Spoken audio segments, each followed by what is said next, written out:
Are you excited for Minshew Mania? You stoked? You ready? Oh, yeah. Yeah, it should be a good time. Man, it was crazy getting started out with Gardner Minshew because he was so good in like the first 5 games for the Jacksonville Jaguars, and then it all just fell apart. Like Yeah. DJ Chark was fun. DJ Chark was on pace to put up like 2,000 yards and like 20 touchdowns or something over the first like set of games with Gardner Minshew, and then everybody figured out like Gardner Minshew, like they just had a few games of film on him by that point, and he was just so easy to predict. It was fun while it lasted. People around here still love him, obviously. Yeah, I mean, I still love him. Like I was dressing up like him and everything all last season. Absolutely love that dude. But yeah, it should be exciting up there in Philadelphia. I'm sure they're going to end up loving him, at least for a couple games, and then will be ready to tear his head off. Yeah, be calling for Jalen Hurts again. Yep, that's how it goes. All right. So what's going on, everybody? Welcome on into Fantasy Intervention. Welcome Fantasy Football Discussion. Welcome Twitter. If you guys are over there and you want to have some questions for us, you have some questions lined up that you want to visit, you're actually going to have to head over to youtube.com/fantasy intervention. Once again, that's youtube.com/fantasy intervention to get those questions into us, because we cannot see your questions over there on Twitter. It has to be on youtube.com. We also prioritize YouTube's questions as well. We'll get to those. Make sure you guys go over there to youtube.com/fantasy intervention, hit subscribe, hit like, do all those fun things, and yeah, we'll get your questions in. But first, before we get to these questions, we have the real Adam H in here. And if you know Adam, he's all sorts of doctor stuff. He's very, very smart when it comes to doctor things and things involving the human body, things that I don't even, I can't control. I don't know anything about. So I had to bring in Adam to discuss some of these injuries and whatnot, make sure we're not making any kind of crucial decisions in our lineups that we might be overthinking. I know like Josh Jacobs, for example, is on my mind right now, and whether he's going to be a guy that you actually want to play because ankle injuries are so like iffy. So I brought in Adam today to visit some of these injuries, to give us, his professional opinion and kind of give us a rundown. So he's going to do that. He's going to take about 5-10 minutes or so, and he's going to break down some of these injuries on the week to give us a little bit more insight as to that. But Adam, real quick, you want to let everybody know where to find you, how you're qualified, etc.? Yeah, man. Yeah, appreciate that intro. You guys can find me on Twitter. My Twitter handle is right underneath there at @therealadam_H. I do a lot of my injury content for 4for4 Fantasy Football at 4for4.com. Every Monday, I drop a recap, looking at the injuries from the past weekend and kind of forecasting what you can expect for the upcoming week and the rest of the season. So some of those injuries that you're talking about, I just want to go through a couple guys that we know are going to be out, that we've already gotten early word, which has made things a little bit simpler for this week's slate. We know Melvin Gordon's out with a hip injury. Darren Waller's out with a knee injury. Jalen Hurts, there was some back and forth. He is not going to play this week. So like we were talking about a little bit at the start of the show here, it's going to be the Gardner Minshew show, at least for 1 week. Debo Samuel's out with a groin injury. I would expect that to be a multi-week injury, at least 2 weeks. So I wouldn't plan on having Debo Samuel back next week. Week 15 might be a little bit iffy, so you might be looking like week 16 before you see Debo Samuel back in your lineups. Daniel Jones is out with a neck injury, so it's going to be the Mike Glennon show. So keep that in mind for any Giants players that you might have in your lineup. I just saw something about him and possibly not even like him being out for multiple weeks, not just 1 week. Is that possible? Yeah, it depends on the injury. Like it's hard to figure out exactly what type of neck injury he's dealing with. It looks like it might be based on some of this wording that I'm seeing right now. It might be a similar situation to what Chris Carson was kind of dealing with. Now, Daniel Jones plays a different position. We're not worried about a lot of head-on collisions based on the quarterback position versus the running back position. But this doesn't look like this is like a muscle strain. This might be something that's a little bit more serious. Keep an eye on. But at the same token, the Giants said that they don't expect him to go on IR. So without knowing the specific injury, it's a little bit of guess and speculation work here, but It'd be interesting to see next week the reports on Daniel Jones if we get any clarity on that injury. All right, sounds good, my friend. Yep. So moving down the list here, Justin Fields is unlikely to play this week. I think he might have actually already been ruled out. He's dealing with some broken ribs. So he was somebody that when the injury originally happened, Chicago kind of downplayed the injury, but said that further testing needed to be done. And that always kind of worries me a little bit because that means that they maybe did some initial x-rays and didn't catch a fracture, but that they're still a little bit concerned about something. So usually they get an MRI that can show some of those smaller fractures that occur on ribs. And it looks like that came to fruition. So this might be something that if you guys remember from a couple years back that Drew Brees was dealing with, it wouldn't be shocking if Justin Fields, especially with his position, having to be an overhead athlete and throwing a lot, misses another week or two with this rib injury. Okay. Allen Robinson's out, third straight game with a hamstring injury. That's not really uncommon for hamstring injuries, especially amongst wide receivers. Usually the average game miss is about 3 games. It will be interesting to see because Allen Robinson, it's been well documented, Allen Robinson's future in Chicago. If he misses week 14, so next week, I would be a little bit concerned about them just shutting him down or him basically shutting himself down because Chicago's not in any type of playoff contention and Allen Robinson doesn't want to be there. So I know that seems kind of dire, but next week's going to be the main week for me with Allen Robinson. If he goes, then I'm a little bit less worried. But if he misses a 4th straight game, that's where I'm going to start worrying about him just kind of checking out. Okay. J.D. McKissic is out with a head neck injury. I just brought that up because a lot of people, Antonio Gibson's been dogging their lineups. He's been dealing with that shin injury and has just not been healthy. He looked really, really good last week. Yeah, finished as RB6 in fantasy, saw season high in snap share, rush attempts, and targets.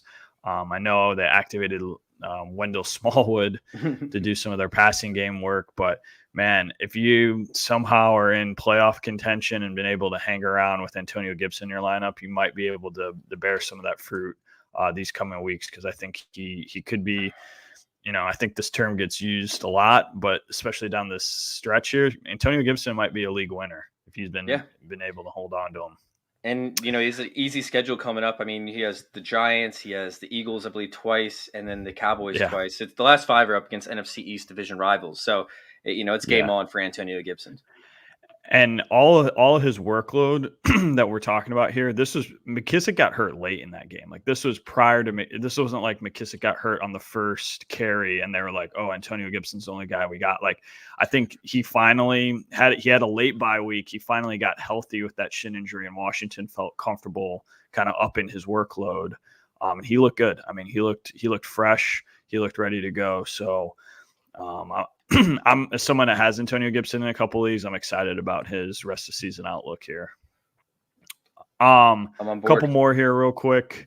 Kyler Murray and Hopkins are both active. A little bit nervous about both in their first game back. I mean, Kyler Murray's been dealing with that ankle injury. You worry about that for like a mobile quarterback.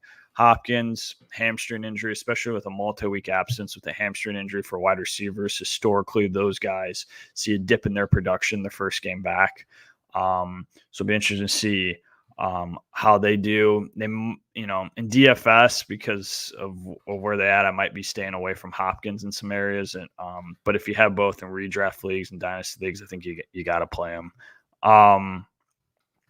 Darrell Henderson should play. Not worried about his production coming off like a quad contusion. That isn't usually too much of a limiter. David Johnson is actually expected to be out, and the only reason I bring that up is for the Houston Texans. I think Rex Burkhead kind of becomes a decent flex play. I mean, he's going to be pretty much the only guy with the Texans cutting Phillip Lindsay a few weeks back. Rex Burkhead might be somebody that you can sneak into your lineups if you're really desperate. And then finally, James Robinson. He's been dealing with that heel injury the past couple weeks. It's a tough injury because it really doesn't limit you in the sense of what you can do. It's just more of a pain management thing, and it's in a tricky spot.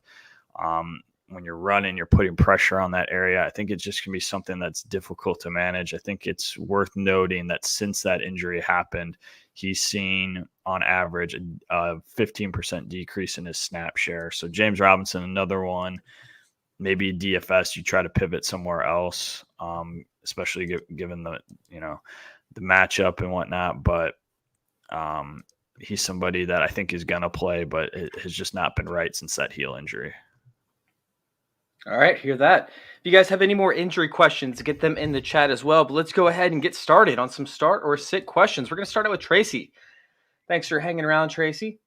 We have pick 2. Terry McLaurin, Jamar Chase, Marquise Brown, Brandon Ayuk.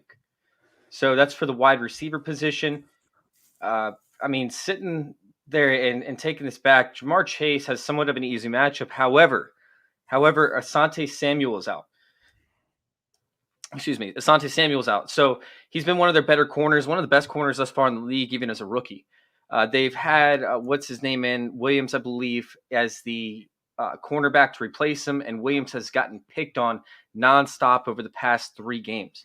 I mean, he's allowed something along the lines of like 20 targets or something like that thrown in his direction. I wrote a column about it for playerprofiler.com. You guys can go check that out.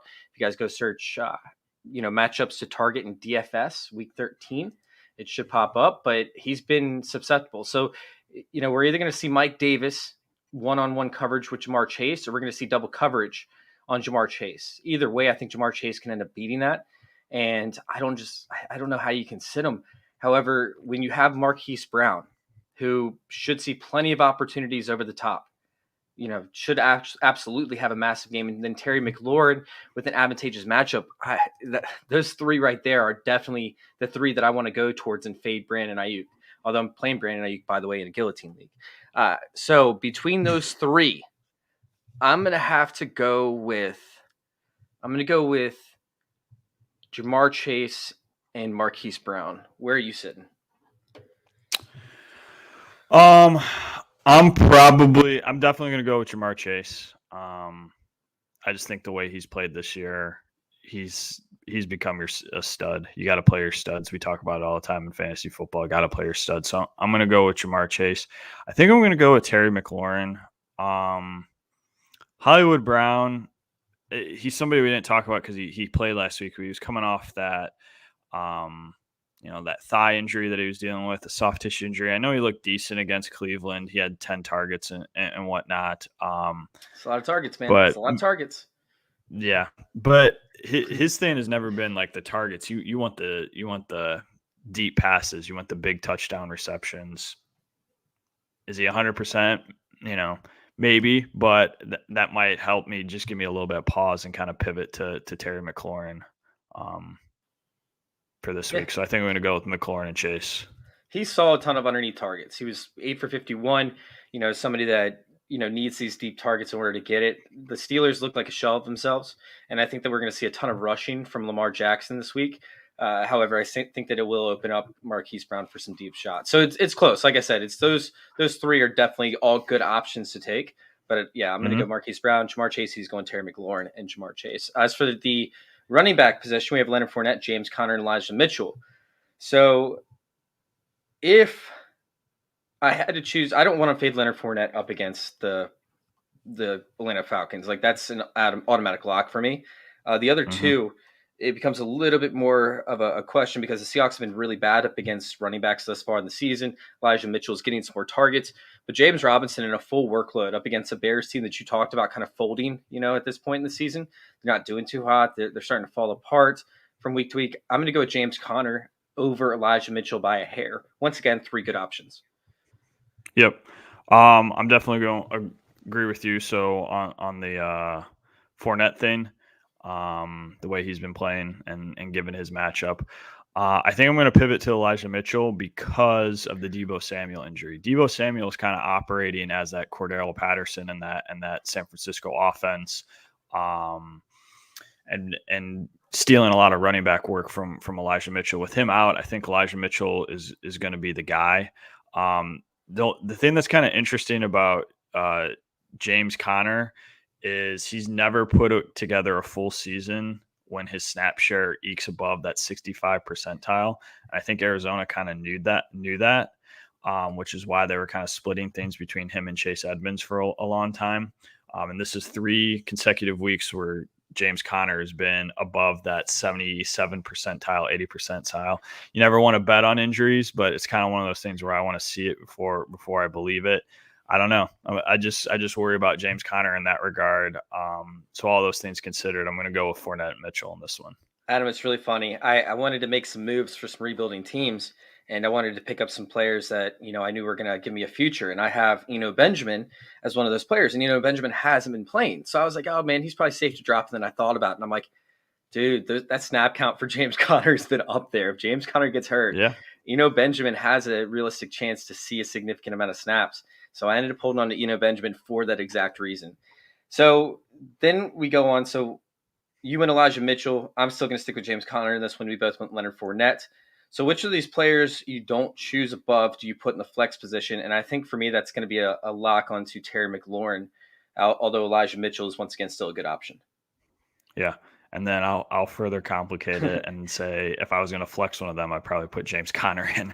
So I think we may have made this easier for Tracy here. We mostly agreed on all these players. I think we just took out Ayuk. Idea who to play. Yeah.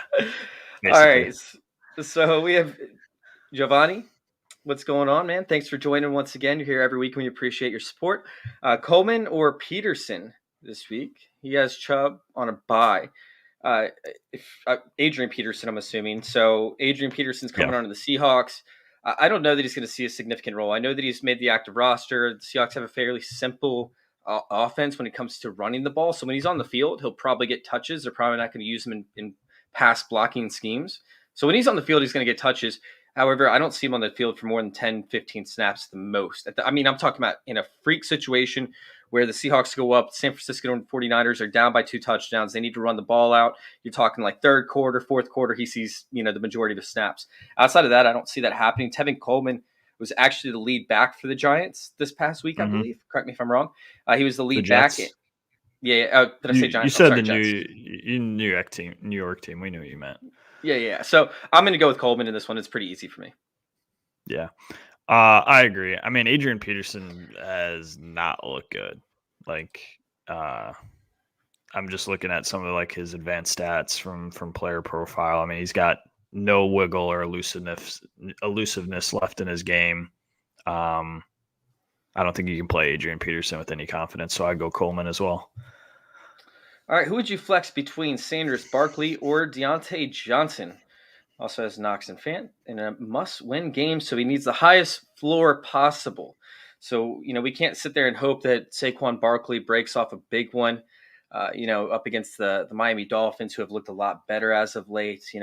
We can't hope that Sanders sees most of the workload because he hasn't. We have to have a high floor on this one. And I think the floor for this one is Deontay Johnson. I like Sanders this week. I don't like Barkley this week. I like Sanders this week, but that's more of a risky option. An option I would take if I needed 20-plus fantasy points from a player, if you're projected to lose by a ton. But if you need a safe floor, Deontay Johnson is probably that guy. Agree. Deontay Johnson's been great this year. He has been everything Cooper Kupp's been without the touchdowns, basically. All right, so then we have Knox or Phant. And this one becomes interesting because, Phant has a great matchup up against the Kansas City Chiefs. It's killer matchup. They're going to probably have to pass a decent amount. But here's the thing. Phant could give you nothing. Knox, I think, should have a decent amount of targets this week because what the Patriots do, they take away your best option on offense and force you to beat you with your secondary and tertiary options. So the secondary option has been Knox this year. The first, primary options obviously have been Stephon Diggs. But I think they take away Stephon Diggs, leaving Knox with, a ton of targets underneath. Knox could have a game where he sees, 8 catches for 40 yards, and that still ends up giving you a high enough floor and a good ceiling, a decent ceiling, with a touchdown possibly. So I'm going to go Knox over Phant in this one. Yeah, I was just looking up some of their numbers because I was interested how they're doing. Dawson Knox has been really consistent, but it's definitely been weighted a lot by touchdowns. He scored a lot of touchdowns this year where Phant's production has mostly come from, just some receptions and yardage. It's tough, but I think for the reasons you listed, I would be going Dawson Knox as well. All right. And then we have Yanni in there. Once again, Yanni said, hey, guys, thanks for the Sunday morning shows. You're more than welcome, my friend. Thanks for the support. Make sure you guys go follow Adam at the real Adam H _ or at the real Adam _H on Twitter. And go check me out at FF _intervention. Appreciate the support, man. All right. Rex Burkhead or Boston Scott full PPR. What we got? I think I'm going to go sexy Rexy here. With what I talked about with David Johnson not being there. I think David Johnson's out, right? Is that what you said? Yes. Yeah. That's disappointing because this was a great matchup for David Johnson. Rex Burkhead is most likely going to be the answer because you can't rely on Boston Scott being in the game. I mean, we just don't know what's going to happen. It seems like they're playing the hot hand at running back, not even. And honestly, I actually have Kenny Gainwell. This is my hot take of the week. I have Kenny Gainwell as the lead point scorer for the Eagles if he's active. I believe he is because Jordan Howard's out. But if you guys go to fantasyintervention.com/DOCE, once again, that's fantasyintervention.com/DOCE, you'll have the dump off containment efficiency score. Excuse me. It tells you which games you can play pass catching running backs. And this is a ideal matchup over there for Kenny Gainwell to absolutely smash up against the Jets, who are dead last in the dump off containment efficiency score. All right, so I'm going to go with Rex Burkhead as well. Zay, what's going on? We have Johnson and Knox in the flex. Is this a question? I think he was answering one of the questions that we just answered. Okay, cool. All right, so we have Benjamin Alexander, man. Second question. In this league with an IDP, is there any update on Roquan Smith for today? Did you see an update on Roquan? I usually don't look at defensive players. We'll get back to it. I'll let you time, and I'll look at that up, and then I'll have a better answer for him here. All right, sounds good. He's dealing with. All right, so we have TJ Hawkinson or Logan Thomas. This one's tough because we have a good matchup with Logan Thomas up against the Raiders, who have rostered they are the Bears. You know how the Bears have a million tight ends? They're the same exact thing, but with safeties over there. I mean, they've drafted 6 safeties or 7 safeties over the past 3 or 4 years in the first few rounds. And they bring safeties in off free agency. It's absolutely insane. The safeties are the ones that they use to cover the tight end in most cases. Their linebackers are sometimes used to cover if the tight ends end up in the flats. When it comes to seams, the safeties are covered, and the safeties have been very subpar up against tight ends thus far of the year. So I like Logan Thomas a lot for this one. However, Hawkinson, he could give you a game where he gets you 2 touchdowns, 10 receptions, just because the volume is there. They've got the Vikings, who have actually been better up against tight ends this upcoming week. But yeah, I think I'm going to have to go Logan Thomas in this one over TJ Hawkinson. Yeah, that one's tough for me too. I think the only reason I'm pausing about Logan Thomas is Curtis Samuel is starting to actually really get healthy. He's been dealing with that groin injury for most of the season. They played him a little bit on a limited snap count, but he looked good in his limited touches. I think you could see an uptick. I don't know if this is the week, but I think it's potentially coming where you're going to get a full onslaught of Curtis Samuel, which I think could hurt Logan Thomas because they're going to share those similar targets. So in a toss-up vacuum like that, I'm probably going to go TJ Hawkinson, but it's definitely close for me. All right. So I told everybody, if you guys go to youtube.com/fantasyintervention and you guys hit subscribe over there, I will be answering the YouTube questions first. We will come back to the Facebook ones here in a second. Hawkinson or Goddard? What's going on, Jamie? How's your Sunday morning, man? Appreciate you joining us. So we have Hawkinson or Goddard over here. I'm going to go with Hawkinson. Oh, that's so tough because it is the Jets. I'm going to go with Hawkinson over Goddard, but Goddard, I think that's 2 good options. Yeah, I think I'm going to go with Hawkinson there as well. All right, we have Tua or Heineke for Superflex. I like Heineke's a little bit of rushing mobility.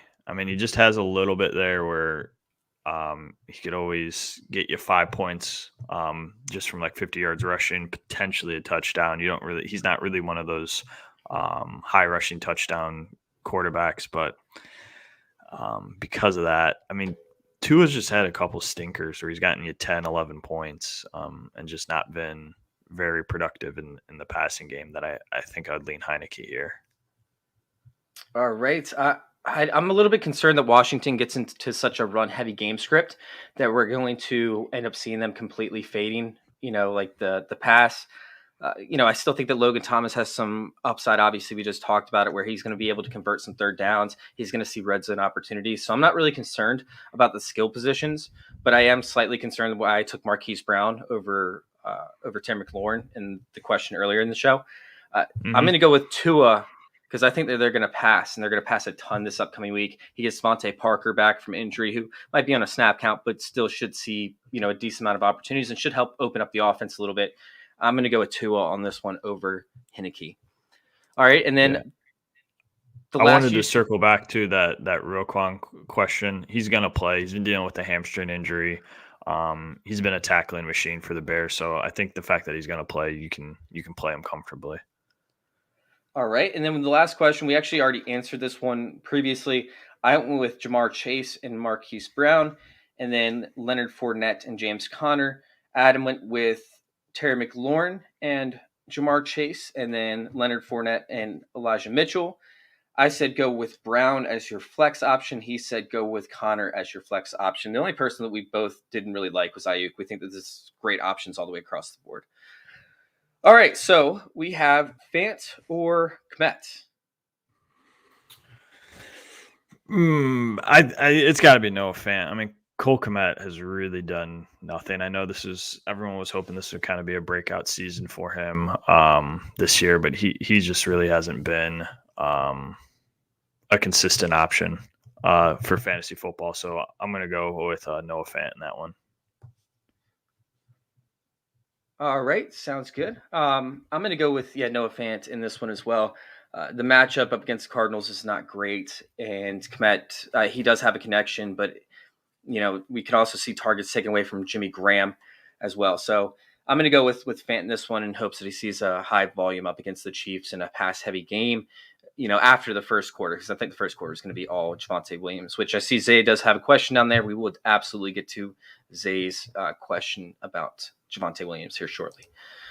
All right. Or Tyler Higbee.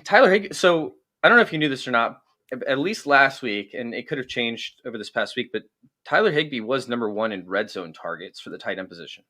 I don't know if you saw that or not. Oh, wow. I was absolutely shocked. I did not. Was on Player Profile. I was writing an article last week, and I came across Tyler Higbee, and it said he was number one in red zone targets. Number two was Pat Freiermuth, which I thought was also cool. But that could have changed over this past week. But Tyler Higbee is still an option, but not over Phant for me. I know it's the Jaguars and whatnot, but I mean, yeah, I'm still going to go Phant. It's probably Phant, Higbee, and Kmet. Yeah, I agree with that ranking. All right. And then we have Rob Davis. Thoughts of starting Devontae Smith with Minshew at quarterback today. So Devontae Smith, he has been the best receiving option over there for the Eagles thus far in the season. That's not saying much because they haven't had to pass. And when they do pass, they normally don't pass because Jalen Hurts just runs it. Meanwhile, Jalen Hurts has been wildly inaccurate while passing downfield. So Minshew still has some rushing upside. In fact, last season, I think he was top 3 rushing quarterback like halfway through the year, or maybe the season before. He was top 3 rushing quarterback at some point throughout the season because he does have a decent ability to scramble. However, he's not Jalen Hurts. Now, they still might run the ball a ton, but I think that Devonta Smith is actually a better option with Minshew than with Jalen Hurts at quarterback. Yeah. What are your thoughts? I agree with that. I think from what we've seen from Minshew in the past, he's a capable passer. He's accurate. So I'm okay playing Devonta Smith. Yeah, I mean, we probably won't see the same ceiling that Devonta Smith might have with Hurts, but we're going to see a lot more volume, I think, directed his way. They're going to have a lot of quick hitters, getting the ball to Minshew's hands as fast as possible, some third down conversions as well. So, yeah, I think that Devonta Smith still has a very solid outlook as a flex option with Minshew at quarterback. Maybe not a starting wide receiver position, but a flex option. All right, start 2. Standard scoring, OBJ, Hollywood Brown, Keenan Allen, and Devontae Parker. All right, Hollywood Brown is up there for me this week. I know it's up against the Steelers, but anytime that you can get a deep target, and take it to the house, Marquise Brown has been absolutely amazing with that. So I'm locking in Marquise Brown for this one. Now it comes to OBJ, who's dealing with an injury, by the way, I believe. Yeah. He's healthy. Yep. He's playing. Yep. He's dealing with a hip pointer, which really similar to kind of what James Robinson's dealing with is basically just like a deep bruise on the hip. It comes down to a pain tolerance thing. The only issue that you'd worry about with something like that in game action flaring up is if he goes up for a 50-50 ball and kind of lands on that hard, he could miss an extended period of time. But it's one of those kind of pain tolerance injuries. You can play through it. I think I'd take Keenan Allen over this one. I know it's the Bengals, and the Bengals have been very good, especially up against slot wide receivers in particular. And I really, just for the side note, I really like Mike Williams this week. The Bengals have actually struggled up against jump ball type receivers from time to time and downfield bigger targets. I'm not saying that they've been good against them. I mean, I'm not saying they've been terrible against them, but they have had weeks where they've allowed guys similar to Mike Williams' profile to absolutely have a great game. So I like Mike Williams this week more than I like Keenan Allen. But Keenan Allen, I think you have to play. He's one of your studs. He's going to see the targets necessary. They're going to be passing the ball a ton in this game. I'm going to go with Keenan Allen and Hollywood Brown. That's who I was going to go with.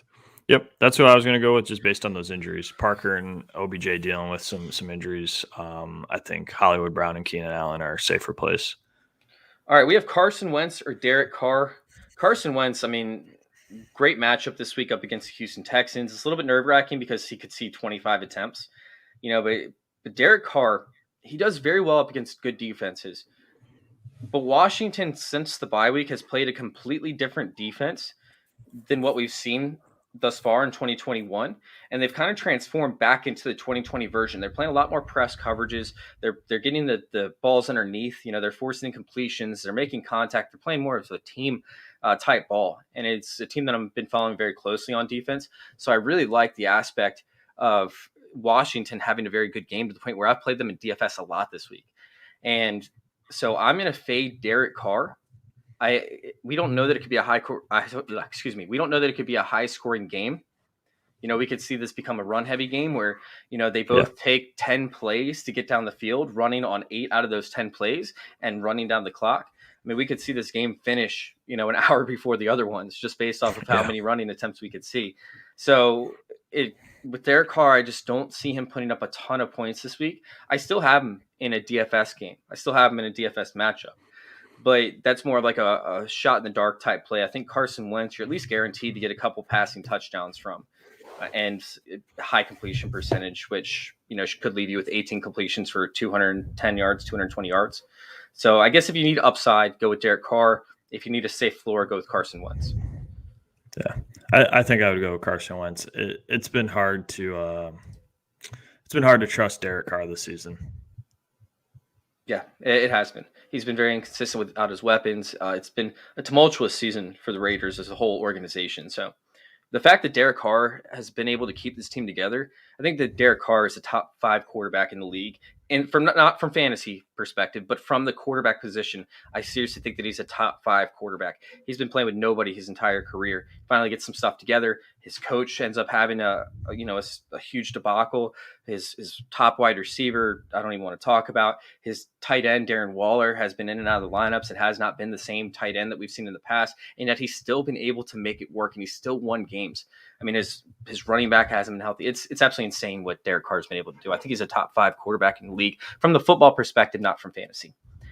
Mm-hmm. All right.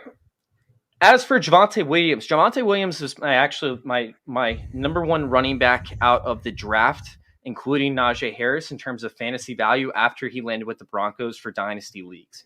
I think that Javonte Williams is a guy that you must own. When it comes to the rest of the season value, he's a must start in every game that Melvin Gordon misses, and probably the next game that Melvin Gordon plays in up until Melvin Gordon starts to get healthy. He's a must play. However, once Melvin Gordon comes back, he is more of a flex option where I will consider other people over him, and I will be looking very heavily at the matchups. So I don't have the matchups in front of me while I gather those. Adam, what do you think? Yeah, I think I put I put Tony Pollard and Javonte Williams in the same subcategory where if Ezekiel Elliott or Melvin Gordon's playing, I think even you can consider them flex worthy. And then if they miss time, they eke into that like borderline RB1 category. AJ Javonte Dillon's right there Williams too. yeah, for sure. For sure. Javonte Williams has been good in limited workloads and, with expected to get the full onslaught of carries this week. I think he's an auto start. And, Melvin Gordon, the hip injury, it was tricky because he kind of played through it, but he really didn't look the same. He didn't have that same burst. You saw a lot of the burst from Javonte Williams. It's hard to forecast because I don't know specifically what type of hip injury Melvin Gordon is dealing with. There wasn't a great video angle on it, but it could be a multi-week injury, and for that reason, I think you got to like Javonte Williams going forward. Yeah, I mean, agreed. And we look at the schedule, right? So he has Kansas City this week, which you obviously play him. Detroit, you play him regardless of Melvin Gordon being in or out. Cincinnati, I think it really depends on how much they play Melvin Gordon in Detroit before I make that decision. But I most likely will look for a better option up against Cincinnati. You play him up against the Raiders, and then championship week up against the Chargers. You play him because the Chargers you can run against. So you're playing him in almost every single matchup for the remainder of the season. Cincinnati is just more dependent on how Melvin Gordon looks and the rest of your options on your roster. All right, so we have Hunter Hall. What's going on, Hunter, man? This is one of the regulars in the chat, so thanks for joining us on Sunday morning, Hunter. Melvin Gordon's out, so I'm guessing that's who you have, and Josh Jacobs is banged up. So Josh Jacobs has this ankle injury. The severity of it is somewhat unknown, but Kenyon Drake has an opportunity to see an increase in snaps up against the Washington football team, who, like we talked about, has been a lot better as of late, but they have struggled up against pass catching running backs throughout the season. A lot of it has to do with the off coverage that they've been playing, and since they adjusted that, they've been much better up against pass catching running backs. But still, if you go to fantasyintervention.com/DOCE, that's the fantasyintervention.com/DOCE, it's the dump off containment efficiency score. You will notice that Washington is down there at the very, very bottom in like 28th, I believe, up against pass catching running backs. So Kenyon Drake has an opportunity to get some carries in there, but the pass catching workload is what I'm really looking for. If the Raiders are down towards the tail end of the game, I think that Kenyon Drake could have a massive game, but it just kind of depends on, the rest of your roster at the running back position. If this is a flex question, then you also have Devante Parker and Claypool, but I'd probably take Claypool over Drake and maybe Devante Parker. But if this is a running back question, Hunter, where you're trying to figure out if Drake is startable, I think he is startable. It just depends on the rest of your roster. Yeah. So I can't figure out, is he saying that he wants to start Drake and Josh Jacobs because Melvin Gordon's out, or is he Drake or Jacobs? I guess I'm confused. I think he's just saying like he doesn't know about Josh Jacobs, health right now, but he probably has Melvin Gordon. So he's asking, like, with him out, is Drake a viable option to maybe pick off the waivers and play him? Or if he's actually worth a play, essentially. I gotcha. Okay. Yeah, I think he could be. I think Josh Jacobs is going to play. He's been banged up all year. And his production has been kind of inconsistent, but he has looked good in spots playing through injury. I agree with you, what you said, though. Like, if you're flexing any of those guys, I'm flexing Chase Claypool over all those guys. Yeah, so he has, he kind of put the rest of the question at the very end. He said, do I dare pick up Coleman? He has no RB2. That's it. So, I mean, if you need an RB2, yeah, I'd pick up Coleman. But that's what he's Michael Carter saying. Kenyon Drake is probably the other option. Okay. Between Drake and Coleman, just from an opportunity perspective, I would probably, as gross as it sounds, I'd probably pick up Coleman. I know Drake's looked better this year, but Michael Carter is going to miss extended time with that high ankle sprain. They put him on IR. That's the minimum that he's going to miss is 3 weeks. Average time missed for running backs with high ankle sprain is about 3.5 weeks, which tells us there's a possibility that he could miss 4 games. So I think just from an opportunity perspective, you can throw in Tevin Coleman in your lineup and get consistent production. Well, production. I don't know about the consistency part, but get production. Yeah. True story over there. What's going on, Steve? How you doing, man? We got a third person to come in and discuss some of these starter sit questions. We're almost done What's with up, them, man? but you can come in for the tail end of it. Hey, love it. What's going on, Chase? What's up, man? Just rocking and rolling, doing our Sunday show, having a good old time. All right, so Helena, what's up, Helena? How you doing? High upside this week in the flex. Pick one: Crowder, Kirk, Hunter Henry, or Kenny Galladay. Oof. This one's rough.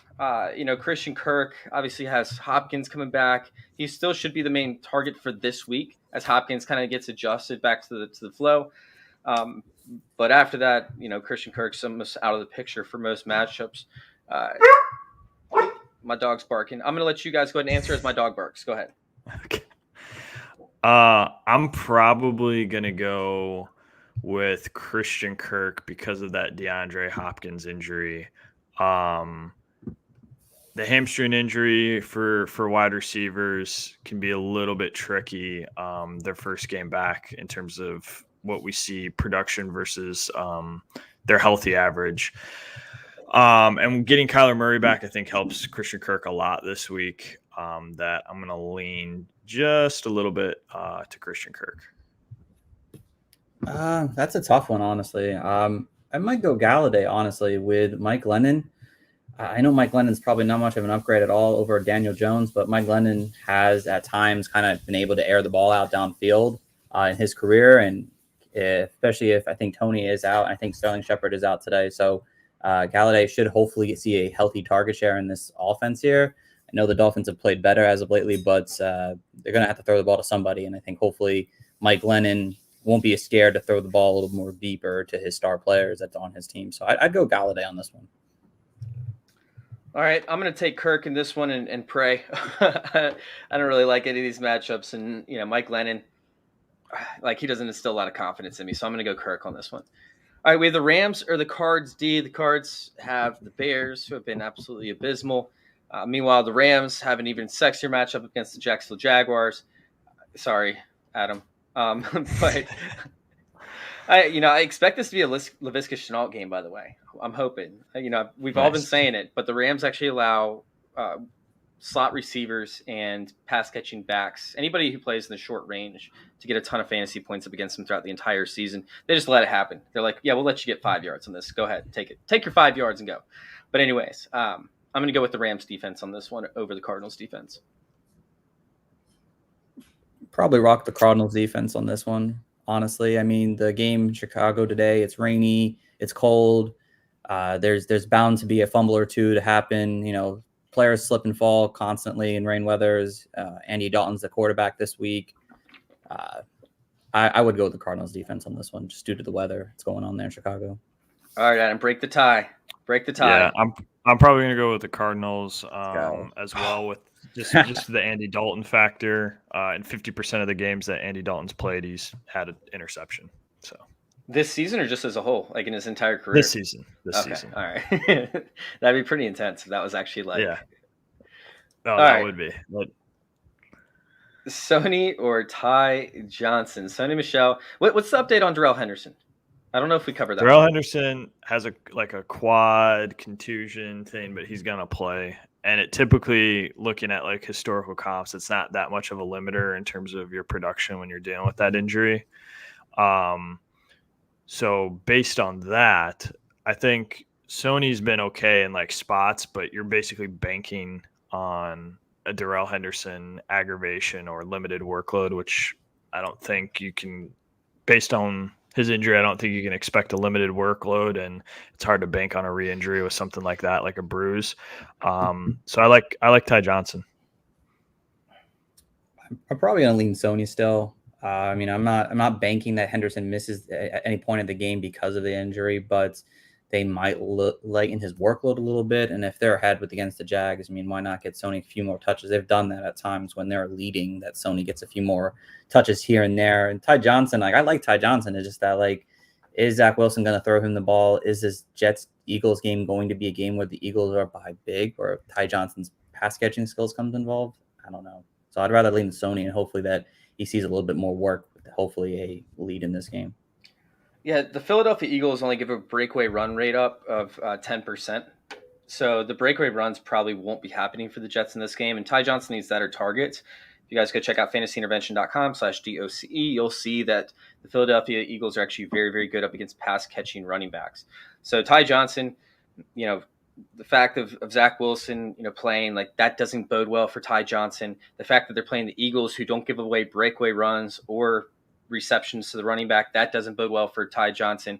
And like you talked about, I'm going Sony Michel because of the fact that if they go up big, Sony Michel will likely get the workload. And they'll probably want to keep Darrell Henderson healthy for the playoff run. So I think that Sony Michel should absolutely see a lot more carries in this upcoming game. All right, we have Miami or Arizona D. Is this one closer for you guys? Y'all both still locking in Arizona? Arizona. Yeah, Arizona. Miami, I feel like have had weaker competition over the last month and a half. They've been pretty good.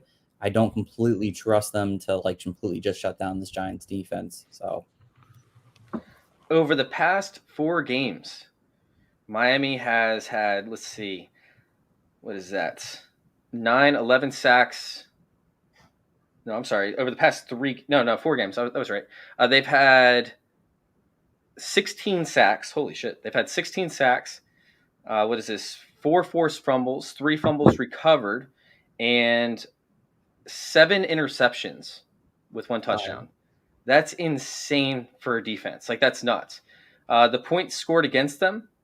Now, like you brought up, it's kind of a subpar defense or subpar offenses that they played. They played Houston, Baltimore, New York Jets, and the Carolina Panthers, but they've only given up 9 points, 10 points, 17 points, and 10 points. That's nuts. Like, smacked out 17 points. That was up against the Jets, speaking of. But none of these other teams got more than 10 points on them. So that's just a recipe for success up against a Giants team that has to roll out Mike Glennon. Miami is an absolute lock for me. I believe I have them playing or rostered more defenses than any other defense in my DFS lineups. Excuse me. So Miami is a huge play for me this week. I think they're my number 1 ranked defense. All right, we have, what's up, Frank? How you doing, man? Boston Scott, Breida, Freeman, pick 2.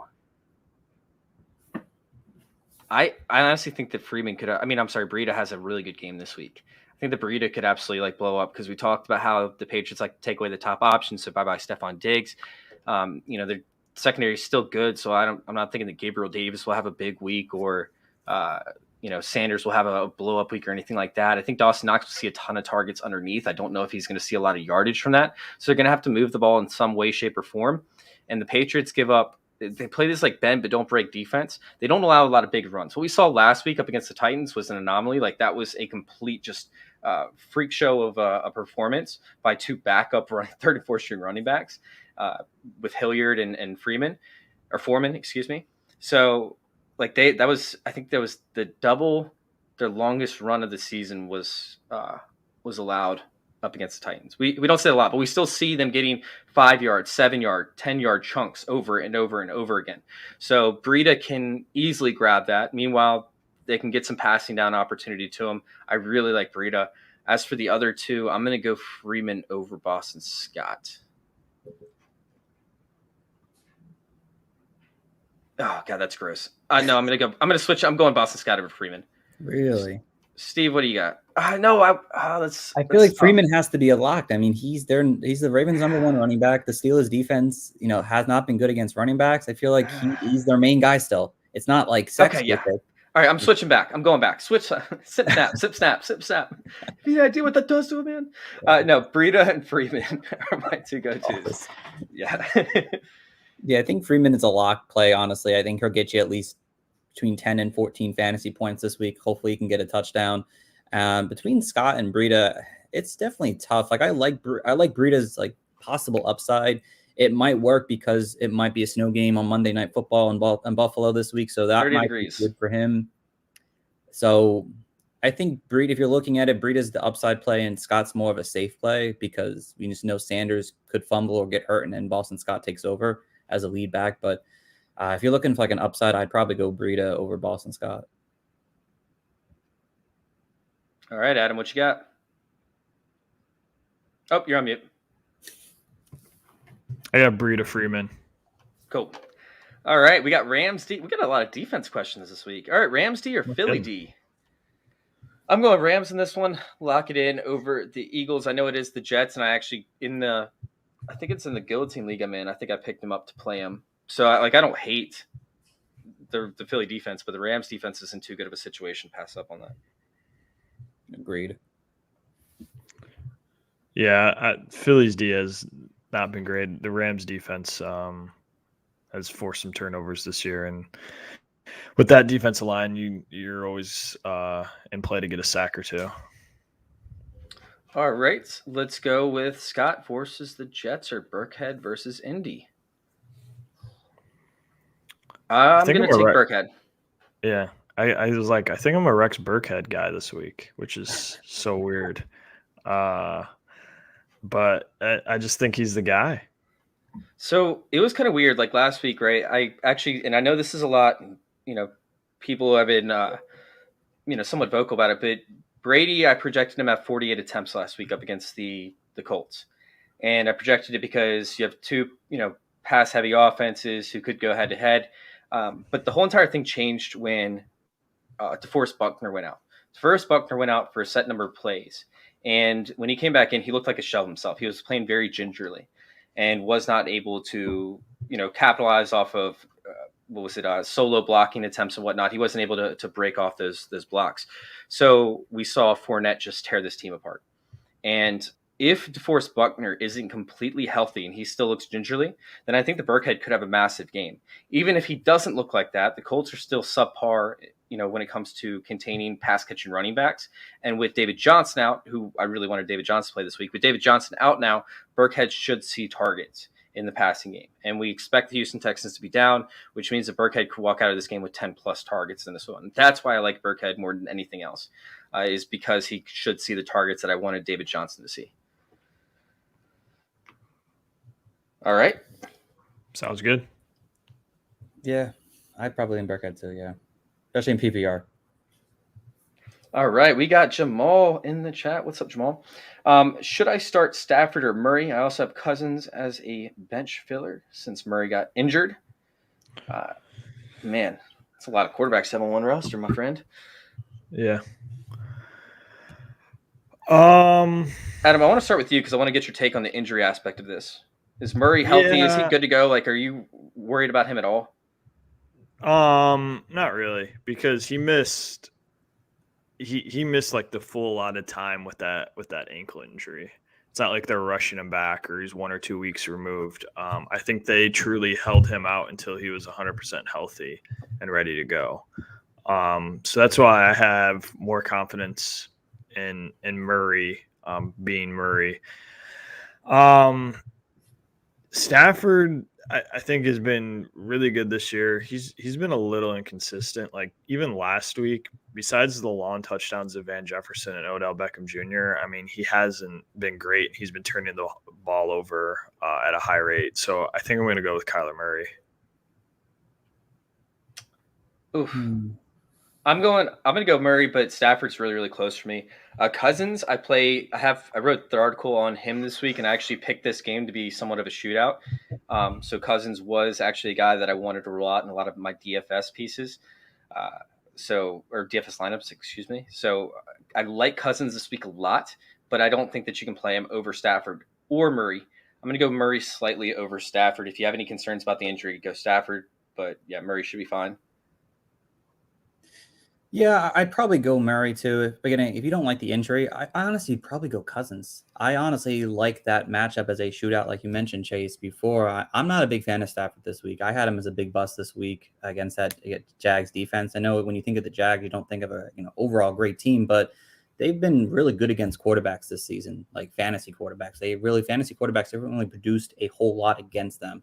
And with Stafford's injury on his own there, they might end up trying to lean on the run just so that they can kind of take some pressure off of him so he doesn't have to throw as much because he's been throwing a ton this season here. Cousins, we've known him as a guy who could just air it out at times. He's inconsistent, but I wouldn't be mad going Cousins over these guys. I know it sounds like a little bit of a shock, but I think just looking at the matchups there, which one has the potential for most of a shootout, and it's the Detroit-Minnesota game over any other two.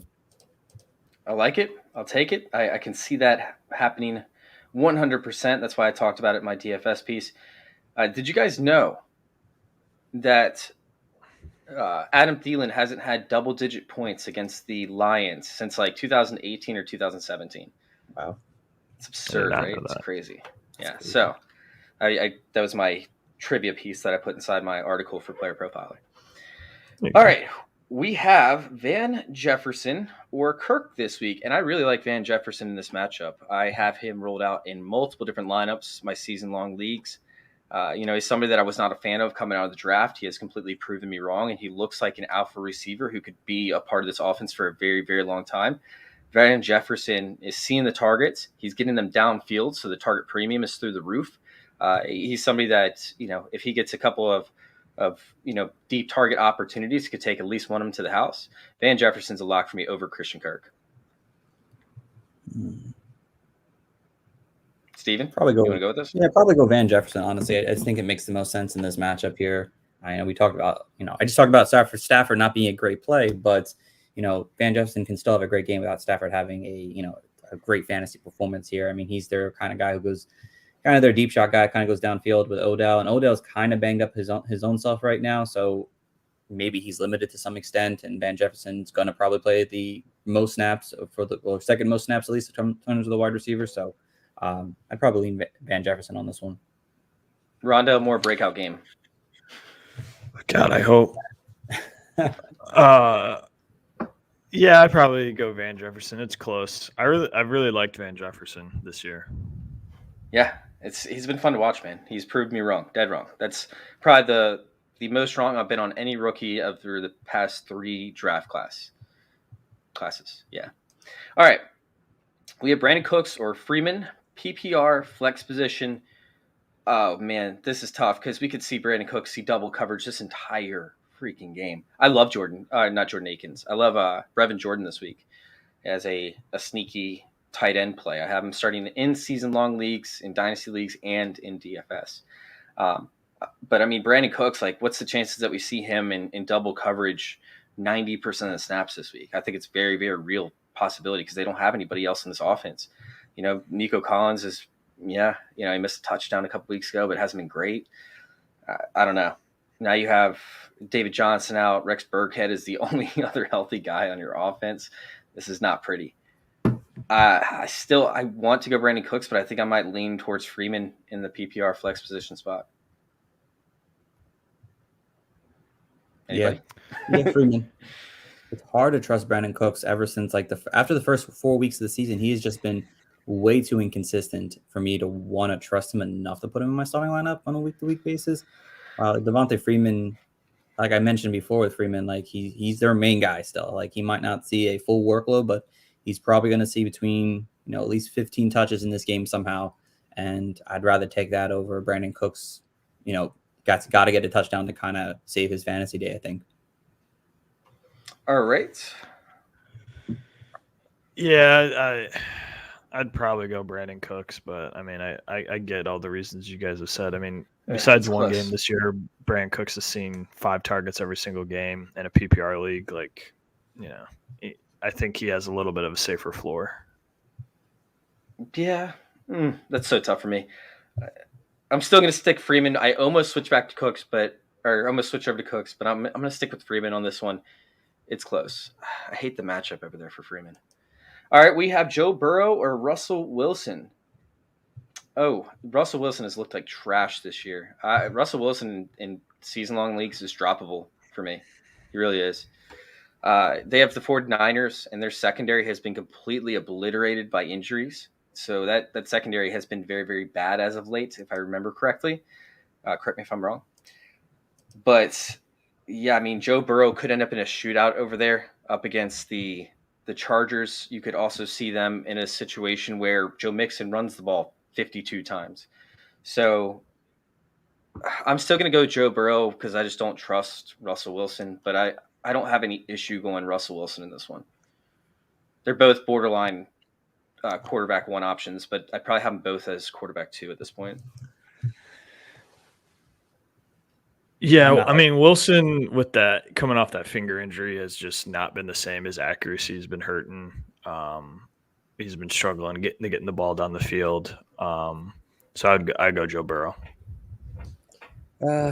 Honestly, I prefer neither if I can make it an option here, but I'd probably go Russell. And it's strictly because, like Chase, I think you mentioned it, like the run game could kind of just take over there in Cincinnati, kind of what we saw kind of, I think it was last week. And we know the Chargers' run defense is atrocious, and Joe Mixon has been on fire this year, honestly. And Seattle doesn't have a good run game, so they're going to be forced to throw the ball more likely than they're not. I know AP just signed, he's going to play today, but you can't trust that.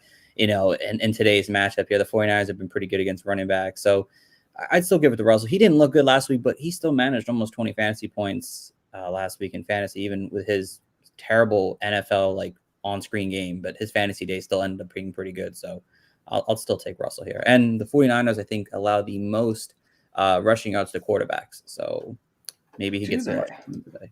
They did. They have allowed 298 rushing yards to the quarterbacks. But they've only played a couple of mobile ones thus far in the season from what I'm looking at as we speak. Early in the season, Russell Wilson, before the injury, went 16 for 23 for 149 yards, 2 touchdowns. He also ran for a touchdown, though, and had 4 attempts with 26 rushing yards. So he was startable back in week 4, barely. He might be able to provide some upside for this week as you make your way into the fantasy playoffs. All right, we have Godwin, Jefferson, Smith, and Lockett. Pick 2 of these guys. Jefferson is an absolute lock for me. Oh, man, I got a story for y'all after this. Meanwhile, Lockett has seen a ton of downfield attempts. But once again, I just don't trust Russell Wilson. He's been wildly inaccurate while targeting Lockett downfield on the season. I think I'm going to go Godwin and Jefferson and pretty much lock that one in. Yeah, I agree. I think those two have to be a lock play this week, especially Godwin for Atlanta. Godwin has been, I think, if I'm not mistaken, been amazing versus Atlanta in his career in Tampa. So, and then Jefferson is obviously just, a top 10 wide receiver right now. Oh, Adam, you're on mute again. I know I've been gushing about Van Jefferson on the show, but I think I Wait, really is this like Van Jefferson or Justin Jefferson? Ooh. Hey, Nick, I thought because of these guys that we were talking about here, it was Van Jefferson. Like these guys are all in the same kind of tier. I mean, Justin Jefferson's an auto start. I think we can all agree. If it's Van Jefferson, I'm probably going Smith and Lockett. Over Godwin? Yes. Ooh. Oh, that's a hot take. All Is right, it? hey, Nick, if you're watching, could you leave? He said Justin. So Justin Jefferson and then probably Lockett for me. Okay. All right. I'm still going Godwin and Jefferson. Agreed. All right. We got real quick before we hop on to our next question by Jamal. I have a guillotine league. And you guys in the chat, y'all can let me know who you want, who you think I should play or whatever. I have Sony Michel and I have Diggs on the bench. Because I didn't realize this, I picked up every single person from the Tampa Bay offense, and I'm starting all of them, and I just realized it today. I have Godwin, I have Evans, I have Gesicki, or not Gesicki, I have Gronk, and I have Fournette. And I don't know which one to bench up against Atlanta because Atlanta's just bad everywhere. And it's like, who do you bench? Because any one could go off. If I say Evans, Evans could go off. He went off for 24 points against them last time. Like you talked about with Godwin. I can't say Godwin because he's historically great up against the Atlanta Falcons, put up 16 against them earlier in the season. Leonard Fournette's on a hot streak.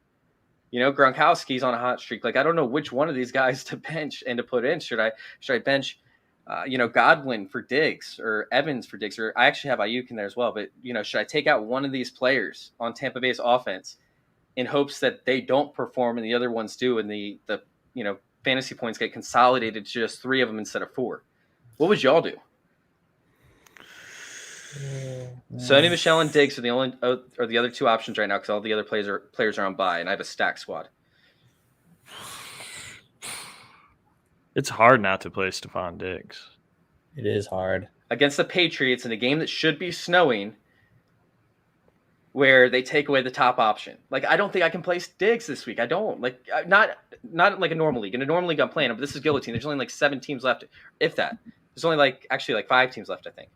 So I'm coming down to the nitty gritty. We're coming down to the best of the best. Everybody's squads are pretty much stacked The at this point. stack, yeah. I'd keep Diggs on the bench. What time do the Bucks play? They play at 1?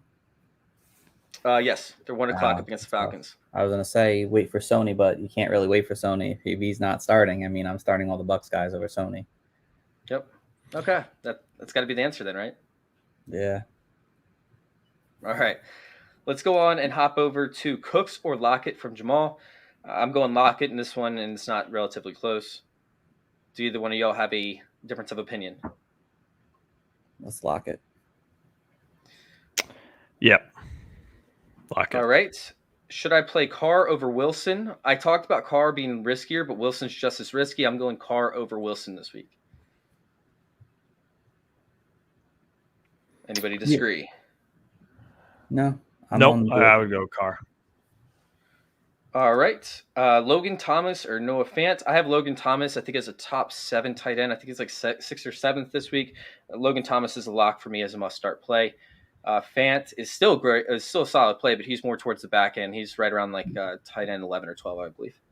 I should have my rankings up here for these starter sit shows. Yeah, Logan Thomas. I mean, we weren't impressed with his performance his first game back. Then throw that away because he's been great, and he was great last season. He was looking good early on this season before he got hurt. Noah Fant's kind of disappointed, honestly, and maybe it's just because there's so many targets there now to feed that he's just not seeing the workload and the play downfield as much as he's seen in his first couple seasons. But Logan Thomas, I feel like he's just a lock guy this week. All right. We got Herbert or Murray. Herbert is going to be in a pass-heavy game. Is going to utilize Austin Eckler. Herbert, for me, is the top 5 quarterback this week. Whether he gets it through Mike Williams, who I like this week, whether he gets in the short yardage range against the tight end position, or Austin Eckler, it's up in the air, but it will be a pass-heavy game for Herbert. I know he's been very hit or miss. I think he hits this week. I still like Murray. If you want to feel safe, go Murray, but Herbert should have a big game. Yeah, I like Kyler Murray this week. Yeah, I'm going Herbert, honestly, still. I expect them to have to throw the ball a little bit more, and, the Bengals have not been good against pass-catching backs, so I'm assuming many dump-offs to Austin Eckler, and hopefully he can get a couple scores today, and which will give Justin Herbert a couple of passing touchdowns. All right, Rondo Moore or Bateman. This is a Moore breakout week, I'm telling you. It's coming. It's coming. I'm going Rondo Moore. I don't care. I'm sticking with my guns. Bateman.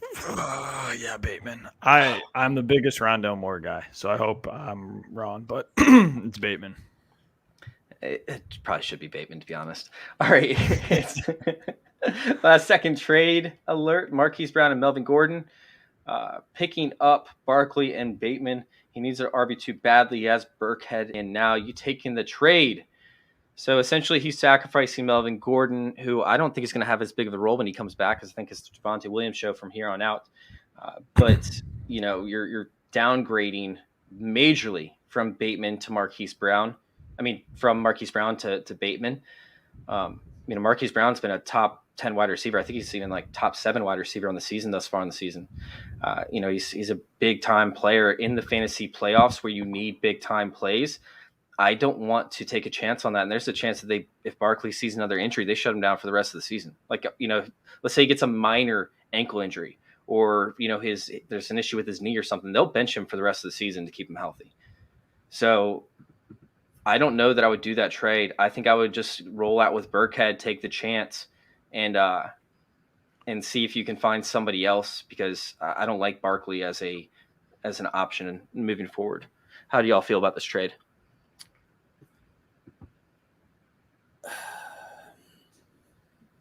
I would take it. I know Barkley's injury is scary, and I get it, but the upside of Barkley returning back to at least a high-end RB2 is something that I would want to buy into. If you're looking to make a playoff push, Barkley's playing this week, so that's one thing right there, honestly, if you're in need of a playoff push right now. Gordon's not playing this week. Who knows if that's another injury to keep him out for consecutive weeks.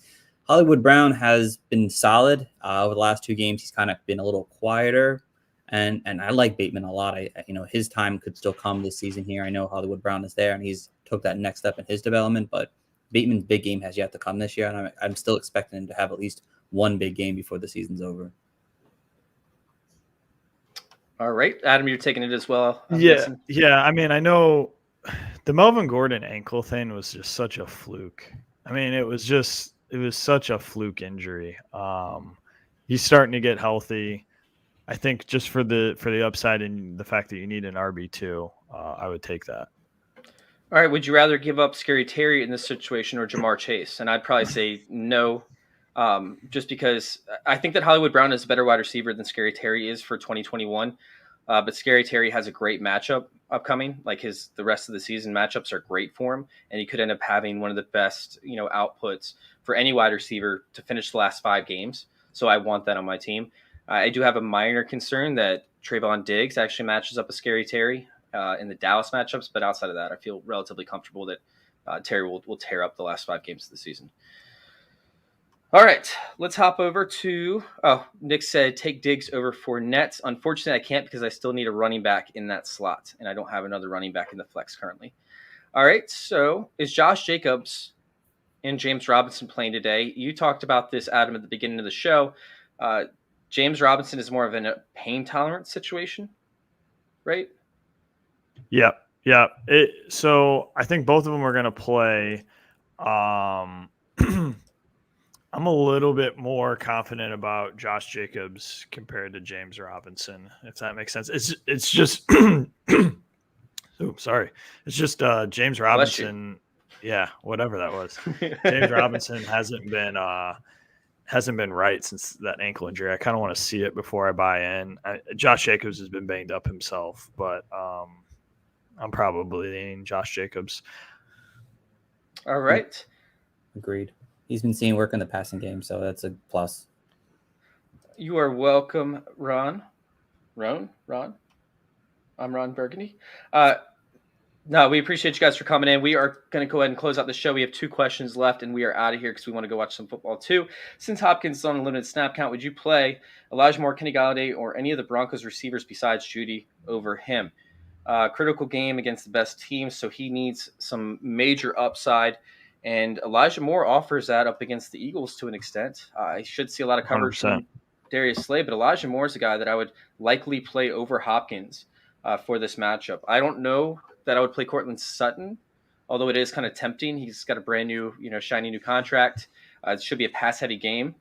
So Courtland Sutton makes some sense. I'd probably play Courtland Sutton over Hopkins, but Elijah Moore is over Courtland Sutton for me. Yeah, I will say something that I just got, and that it might not be anything, but these are just like beat reports that we're getting before the game. It says DeAndre Hopkins is active today, but he did not come out for the team's official warm-up. That's bizarre. That's really bizarre. Very bizarre. Okay, so get Elijah Moore in your lineup. Don't run out Hopkins with all that news. Don't do it. That's interesting. Okay, good. Glad to have you on, Adam. That's very insightful. Yeah. All right, last question. Claypool, CEH or Gesicki? Oh, man. So I like Claypool. I know somebody brought up that I don't like Claypool. I like Claypool. I don't like Big Ben. He's trash, but I like Claypool. It's just interesting to see, Claypool not performing, even though Big Ben, I don't know. It's weird. I like Claypool. I don't hate him. I just don't like the matchups in most opportunities. However, you got the Ravens this week. They're most likely going to have to pass. I think the Claypool, whether it's in garbage time or normal time, sees a significant output. I'm going to bench CH against the Chiefs, and Gesicki, I like him this week, but I don't like him more than playing a wide receiver, so I'm going to go Claypool in this one. It's against the close. Chiefs. I meant against the Broncos if I said Chiefs. Yeah. It's close, but because of that matchup with CEH versus the Broncos, I'm probably going to go Claypool as well. Agreed. Yeah, Claypool just makes the most sense. And the Ravens' top corner, I know he's been a little banged up coming to this game here, so even more sense to play Claypool. All right. We did it, guys. We finished the show. It's a longer one, but I appreciate you for coming in. Well, not longer for Steve, but for Adam and I, it was longer. So appreciate you guys for joining us real quick. You'll want to let everybody know where to find you. We'll start out with Adam. Yeah. Happy to be here. Glad we could answer these questions. You guys can find me on Twitter at @therealadam_H. My injury column drops every Monday morning at 4for4.com. And my name's Steve Guys again. You can find me over on Twitter at Coach's Fantasy or at Coach Stephen P. Yeah, and you guys can go find all of my content over there at FF_intervention or join our Circle_intervention on Twitter. Big shout out Fantasy Football Discussion. Thank you guys for coming in. If you guys want to get a trophy for your league, go to trophysmack.com. Once again, that's trophysmack.com. At checkout, use promo code CIRCLE with the trophy or the belt in your cart along with a ring. And that ring that's valued at $60, you get that for free. You get it for free, guys. And these belts are sick. I actually have one right here. These are heavy as hell. They're legit, so go check it out. TrophySmack.com. Use promo code CIRCLE for a championship belt or a trophy and get the ring for free. Yeah, and then find all my articles over there at playerprofiler.com and fantasyintervention.com. Thank you guys for joining in, and thank you all for letting us intervene with your fantasy football life.